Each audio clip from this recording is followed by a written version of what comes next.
Hello lovely people, it's Candy here and welcome back to my channel. Today I am doing a VR to the wonderful Meg over at Rose Honey Ritual, and this is a tag that's been around for a while, and to be honest I've just checked down my playlist of videos twice because I was certain I'd already done this tag, but I hadn't, and that's the tag Deck Deal Breakers. The first thing I want to talk about is cardstock. My least favourite cardstock is this Radley Valentine cardstock. These are the Radley Valentine angel cards with these backs. These are actually from my daughter's deck, which is the Radley Valentine fairy tarot cards. So we've got angel tarot cards and we've got fairy tarot cards, both the same size, both the same cardstock. It's this really glossy but also really thick, unbendable cardstock. I mean, look how thick the deck is. I can just about shuffle it. So I bought this angel deck after I knew what the cardstock was like, because I'd already bought my daughter the fairy deck. But the images, oh my gosh, I mean, look at the images on these cards.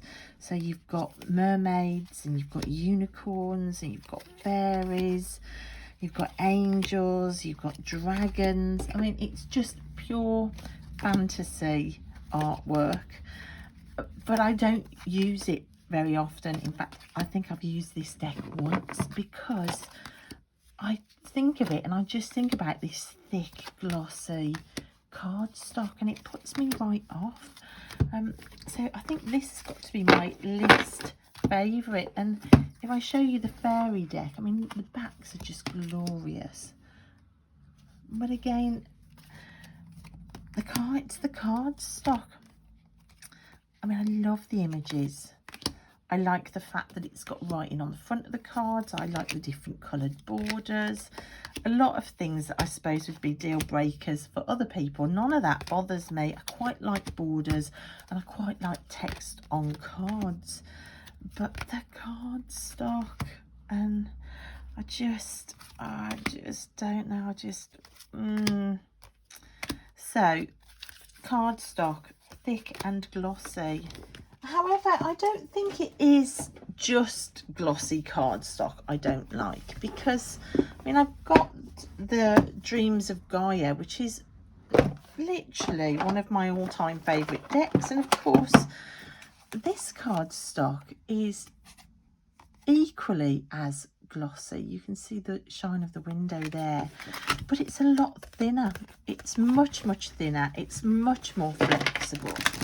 I possibly prefer this one to the mini deck, which is matte and unbordered. I think I like borders, but no borders is not a deal breaker either. I just like the borders, and I do love this cardstock. So it's not the gloss, it's thickness and gloss that you get with the Radley Valentine, which you don't get with this.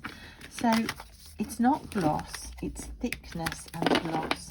I mean, the other deck that I've got that has glossy cardstock, this is a new oracle that I've been working with, and of course the Voyager tarot is glossy.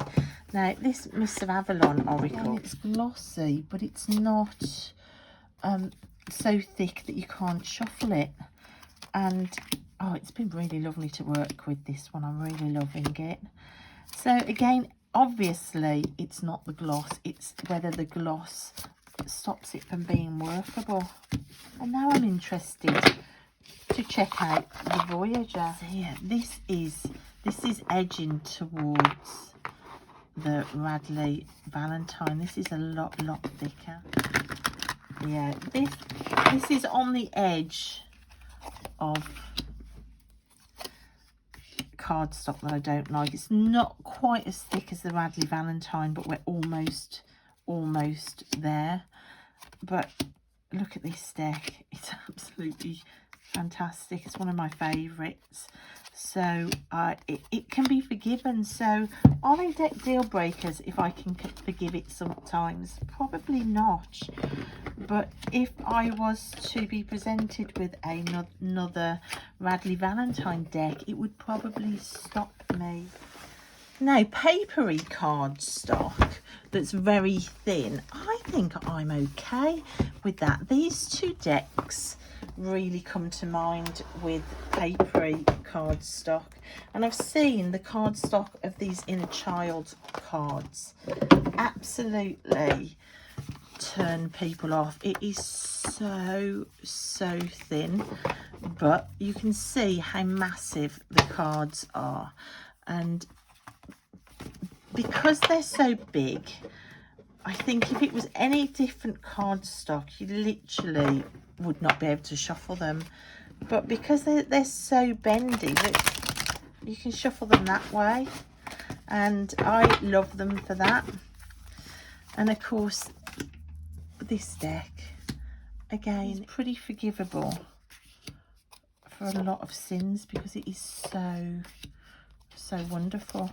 So I can remember opening this deck and having never had a deck with such thin cardstock before. I was so shocked when I opened it, and I was really disappointed to start with. It was one of those oh no moments, but I've got to say it makes it really usable because of the size, and I've just got used to it, and it wouldn't faze me if I found out a deck was this thin. It's the same with this deck in here, which was a gift from the lovely Lisa. This is the Tarot of Transformation, equally thin papery cardstock. But again, it makes it super easy to shuffle, and it just didn't faze me, not at all. So it just, thin paper cardstock is fine. It is that thick, glossy cardstock that I can't deal with. And while we're talking about cardstock, we're going to talk about rose petal. Now, the very first time I came across rose petal finish was in this deck, the Luminous Void Tarot, which is the smaller of the two versions. There's a really big one and there's this one, and I just fell in love with this cardstock on this deck. This is my experience of rose petal, and I really liked it. I love the buttery feeling of it. I absolutely adore the cards, and I just couldn't get why people didn't like it. I thought it was just wonderful. However, I have just received the Lillifer Tarot, which is my very first Kickstarter deck ever that I've ever bought. I'm not using it because I'm on a no buy year, and I think I want to save it, to be honest. But I have had a flick through it, and this is rose petal too, and it sticks. So can you see they're sticking? So I don't know whether this is a different type of rose petal to this one, but just flicking the cards and like grabbing the cards out, this card's stuck together, and I've tried shuffling this deck and it's really irritating. I know that Meg said in her video that she feels like it's like magnetized, and it is. Look, all those top cards are just moving in chunks. Oh, and so I was disappointed, not in the deck. I think the deck's great, but I was disappointed that the cardstock was stealing a little bit of the enjoyment of the deck, which I haven't found with this one. I mean, it might be because this is such a funny shape, I can't shuffle it normally anyway, whereas this I can really do a shuffle comparison. So it literally might be that the shape might be making me not realise how much I don't like it. But look, you can see there's 2 cards in and they literally feel stuck together. So yeah, rose petal finish. I don't know as it would stop me ordering a deck that I really loved with it, but it would certainly give me pause to think extra hard about it. Another thing that's surprising to hear myself say is the deal breaker that this deck taught me. The lovely Shadowland Tarot. The problem with this, you can possibly see by what I'm doing, I am currently in the process of filing off, as you can see there, all of this gold gilding. And if you'd have told me 2 years ago when I first got into tarot that gilding would become a deal breaker, I would have laughed, because the excitement of finding a gilded deck, was just, I just couldn't believe that decks came with shiny edges. You know, I'm such a magpie. So to find out that some decks come gilded was just everything. I can remember hearing James Feeney once say that he thought that gilding was unnecessary, and thinking, how could anybody feel like that about adding shine to a deck? But the trouble with this gilding is that not all gilding is made the same, and this is scratchy. This actually hurts my hands to work with. It's sharp, it's scratchy, and I just couldn't. I thought I was going to have to get rid of the deck because it's quite thick as well. Thick cardstock, I think, is one of my big no's.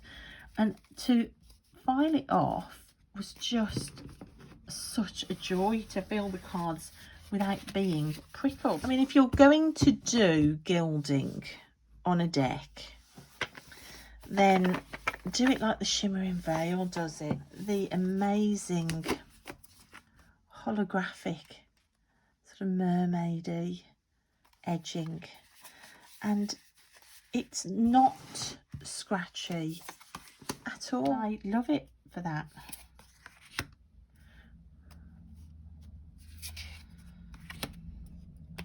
This is a deck that I haven't worked with yet. I won it in a giveaway, which was such a massive treat. I've pulled a few readings from it and I've flicked through it and I love it. But the gilding is part of the joy of it. It's not scratchy. It's nice to use. Feels good in your hands. I can shuffle the deck. It's all good. It's still usable.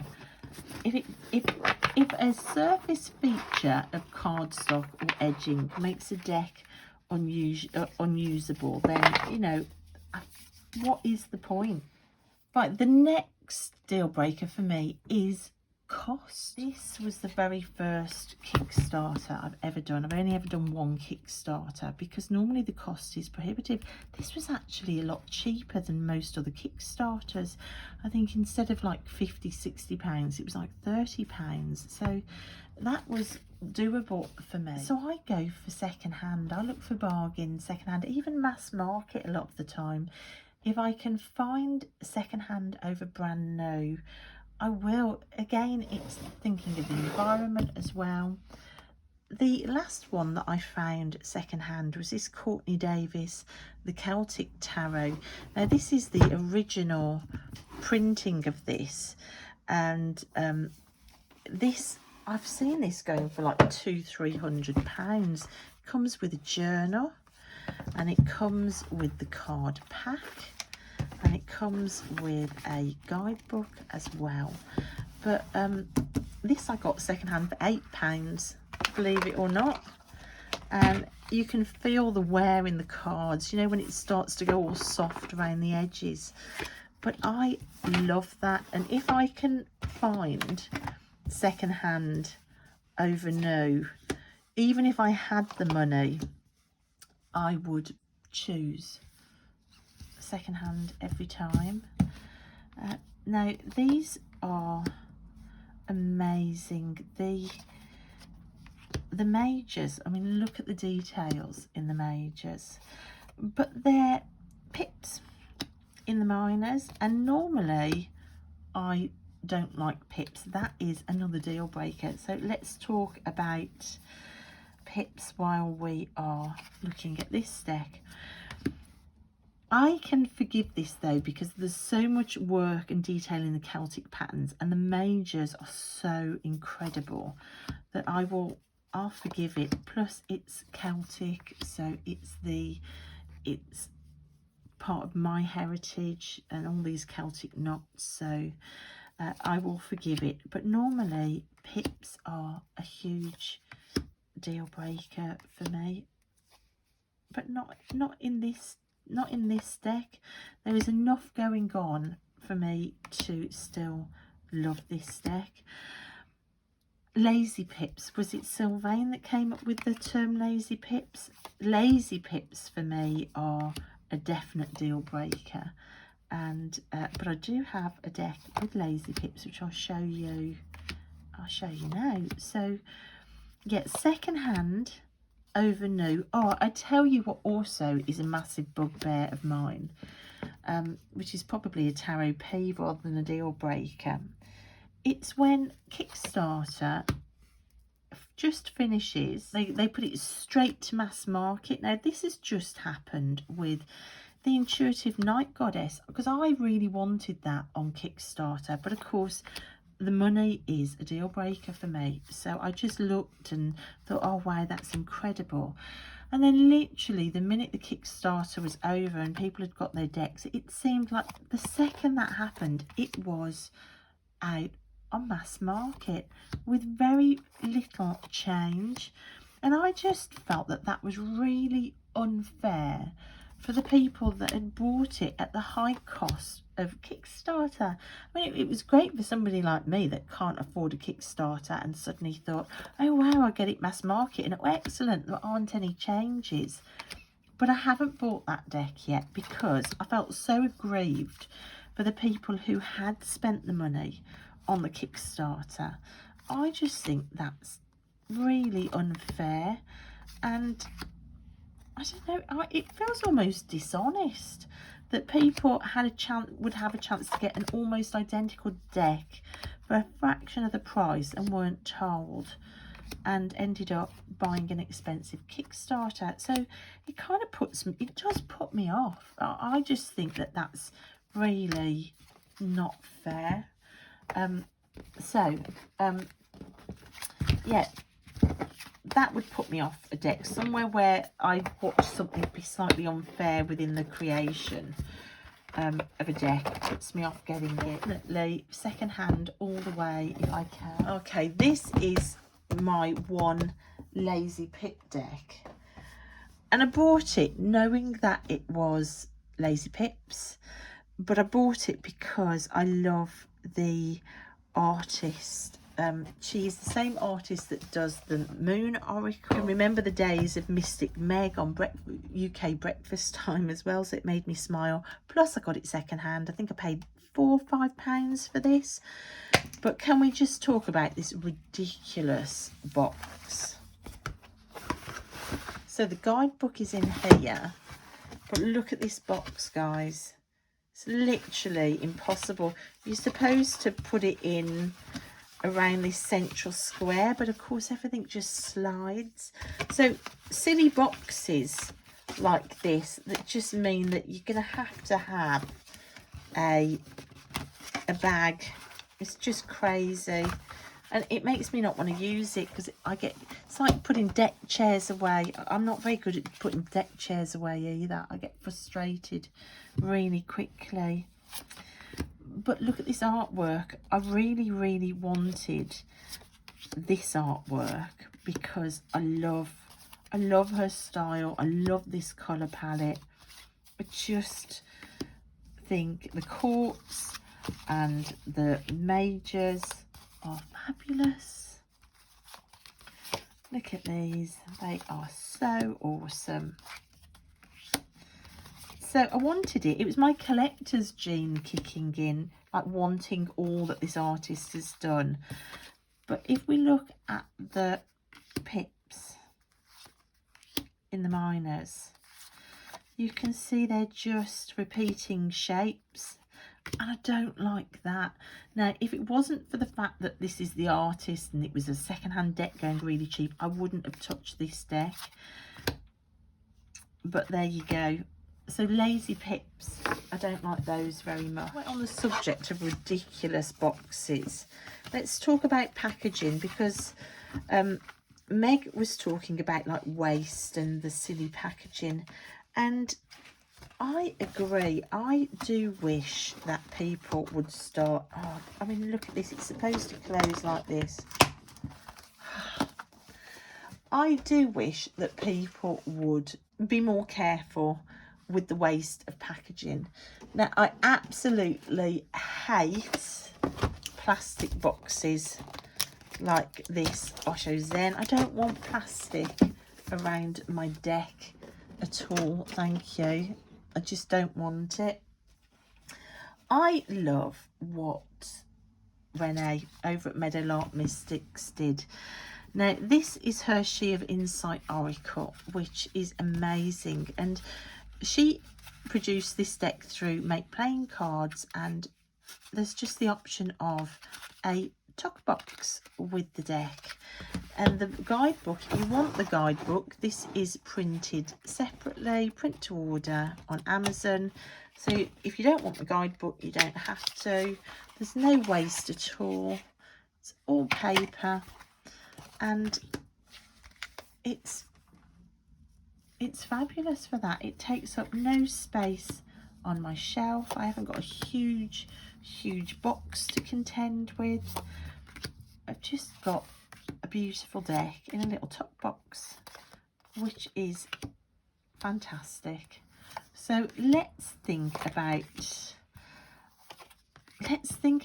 space and the environment and waste when we produce these decks. Do we really need gigantic boxes or plastic all over the place?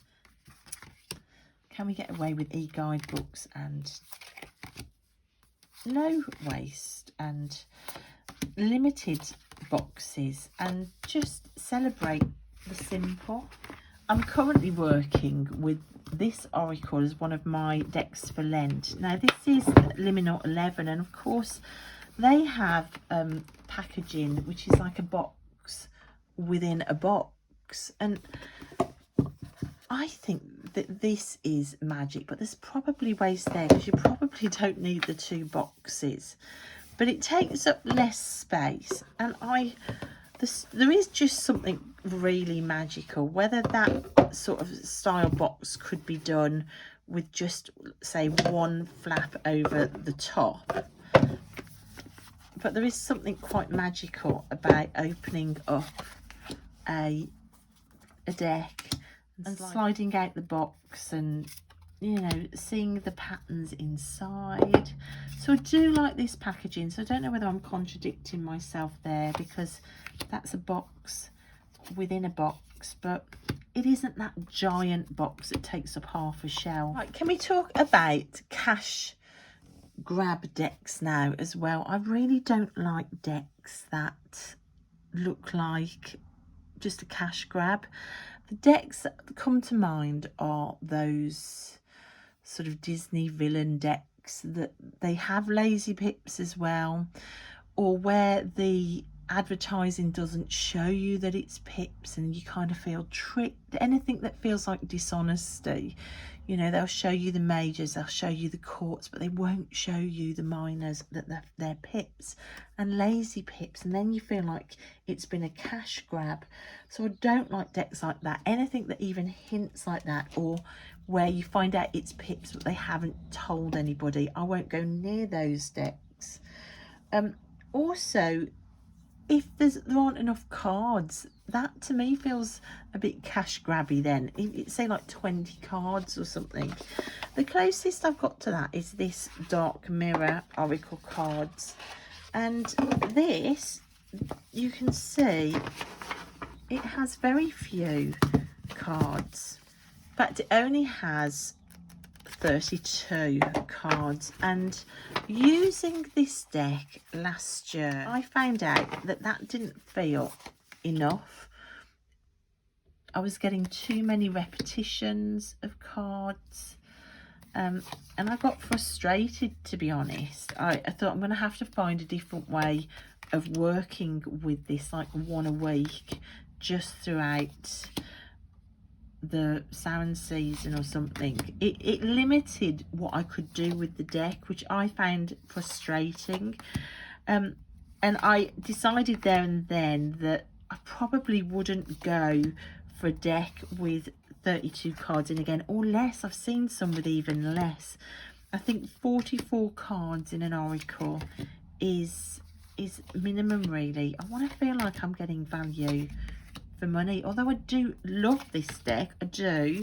I'm just sad that I do feel limited in the way that I can use it, because I feel like they've skimped on the cards for us, as opposed to this beauty, which is absolutely rammed with cards. I mean, look at that. I mean, this deck has 88 cards in it, and while we are thinking about magical packaging, I mean, look at this. This is absolutely beautiful. Just a 2-part box with a guidebook that fits just perfect. If you don't want to do a tuck box, then this sort of box is brilliant. And I mean, this, you just feel like you can be working with this in any way you want, and with 88 cards in there, you've got the freedom to do that. I've been working with this as one of my Lent decks. Oh my goodness, it is spectacular. I think for shadow work and integrating parts of your emotional body, it is just unsurpassed so far in the decks that I've used for that. I just really love this deck. And you know, 88 cards. I mean, look at this. You can keep going forever. So yeah, give me enough cards, please. Right, the next deck deal breaker for me is all male decks. I just can't, guys. I'm bringing baggage in now, because all female centric decks, absolutely fine with that. In fact, I really like that. The Mary L Tarot. This is part of the same issue for me. This deck, I want to start working with it, but the male cards in it, there's just like the 4 straight away. You can see the issue. There's just too many male appendages. And although it's a beautiful, gorgeous deck, and you know, I'm going through and it's all fine, we get to cards like this, and I don't know, there's such a lot of maleness in this deck, and I am currently trying to heal my relationship with the divine masculine after abuse and, you know, not a good trot with men in the physical reality. You know, this card for me, I cannot stand it. It's not only the maleness of it and the nudity there. So like female nudity, completely fine with. Male nudity, it just, I find it so triggering. And look, you've got another one there, and I just don't want it in my deck. And I know that's possibly baggage and an unhealed relationship as yet with the divine masculine, but this card I really struggle with, and I think it's the arrogance, the male arrogance, the way he's looking at that apple. I can't. So I think even beyond sort of male energy or male nudity, it's sort of that male arrogance. I see it in this one, and I mean, this one, the Wisdom Seekers Tarot, I haven't used it yet because I don't understand how to use it as yet. But I've kept it because I love the colours and I love the scenic pips. Now, these aren't lazy pips. These have got scenes in the background. And I'm just really intrigued as to how to use it. I love all these weird perspectives. I absolutely love the majors and I love the court cards. I like the fact that the princesses have unicorns and different things. However, where is the card that I cannot stand? It is in here somewhere. And again, it's not the nudity. It is the feeling of male arrogance. I just can't. Of course, it's going to be right at the bottom. There it is. I think it's male gaze, isn't it, there? And it's like, which one shall I choose? And I've realised that there is a place for this depiction in tarot history. I get all of that, but I find it very triggering is the correct word to use here, and it puts me off. And that one card just puts me off, and yeah, it is what it is. And while we're talking about the male gaze in decks, I think Body Beautiful decks as well. And I think, you know, not only like thin, young, skinny women in decks, but also like beefy, muscly, abbed men as well. I don't like Body Beautiful decks. I just really don't. It's what put me off buying the Darkwood Tarot, to be honest. I just felt that it was too Body Beautiful. It was a no for me. I mean, having said that, I've got decks like this in my collection. I've got the Muse, which again is very young. It's not got any wrinkles in there. It's very Body Beautiful. So obviously it's not a total deal breaker because I absolutely adore this deck. Possibly because the focus isn't on bodies really as much. I mean, they're, you know, it's a lot of them are faces only, and it's so immersed in pattern and colour that it's not quite as noticeable, although the Hierophant is. But it's definitely a very young deck. But for me, the collage and the colours, I can get past it. But in the Darkwood, I couldn't get past it for that. And that's why I didn't get the Darkwood. Many Queens here, which is the other end of the spectrum. You've got all body sizes. And I mean, look at that. That's awesome. You've got hairy legs and you know, big bums and squishy bits and rolls, and you know, all sorts of different people represented, and I love it for that reason. It just makes me smile. It looks more real world. I mean, look at that card. It's just fantastic. A lot of them are you can't quite work out the gender, which I love. You know, is it a man, is it a woman? And you know, there's hairy bits, there's stubbly bits, there's wrinkly bits.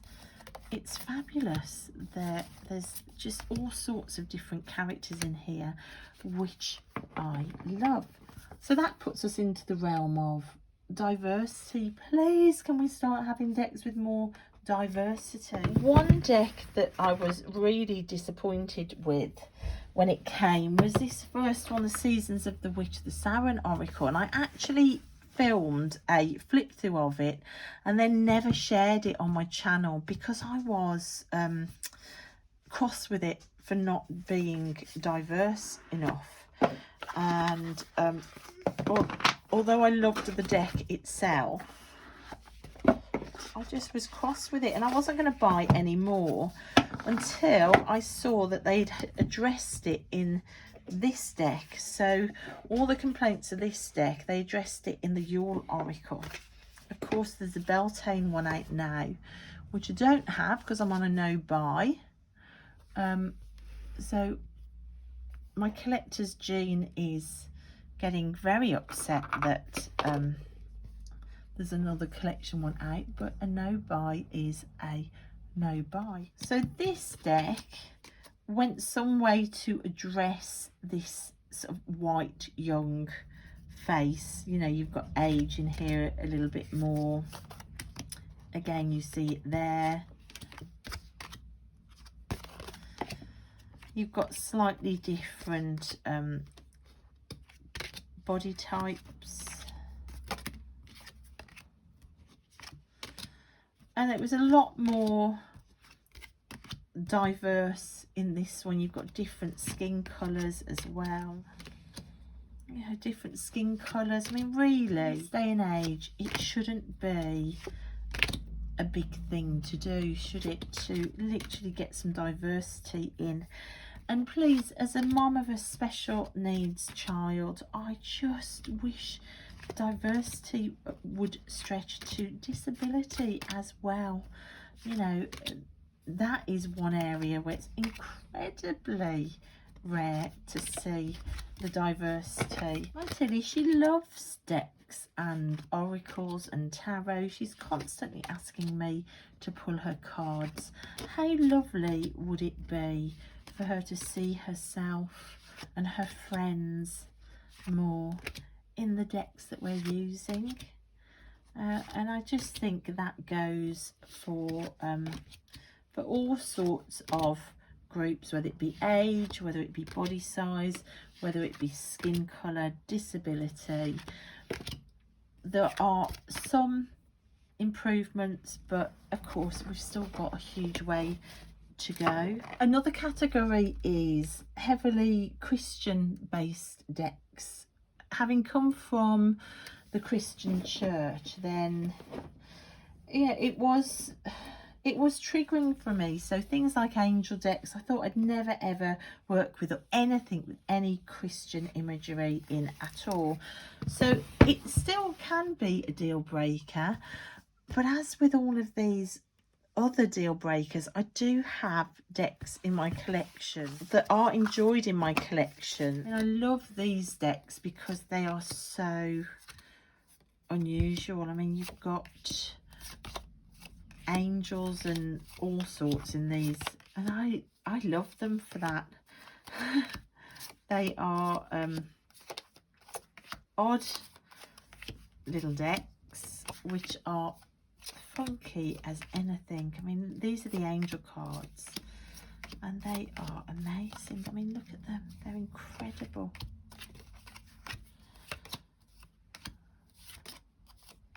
Totally my aesthetic, and yet I always said I'd never work with angel energy, and these cards changed my mind, so much so that I tracked down the other deck, which is this one, to use this one as well. So these are the backs.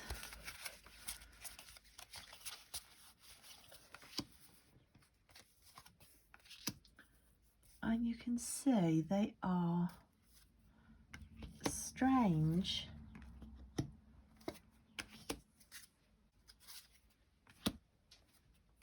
Strange decks. So although I have said it's a deck deal breaker, of course here we go with more angel cards. So is it really a deal breaker? Well, it depends, doesn't it, then, on the deck.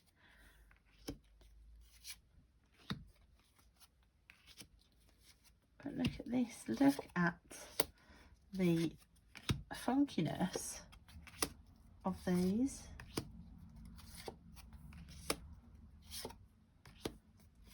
I love them. I really love them.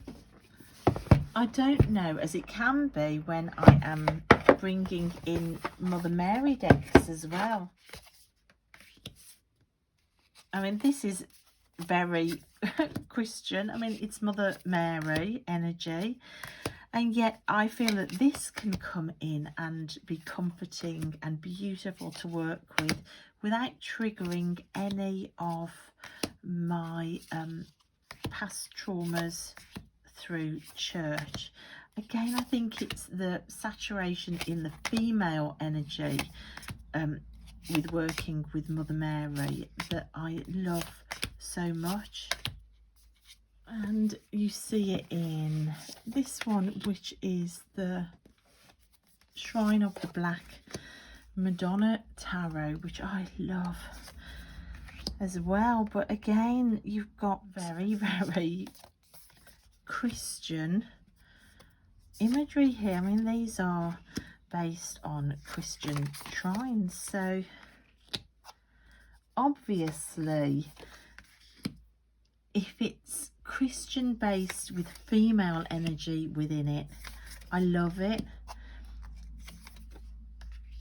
If this was all male saints, it would be a hell to the no.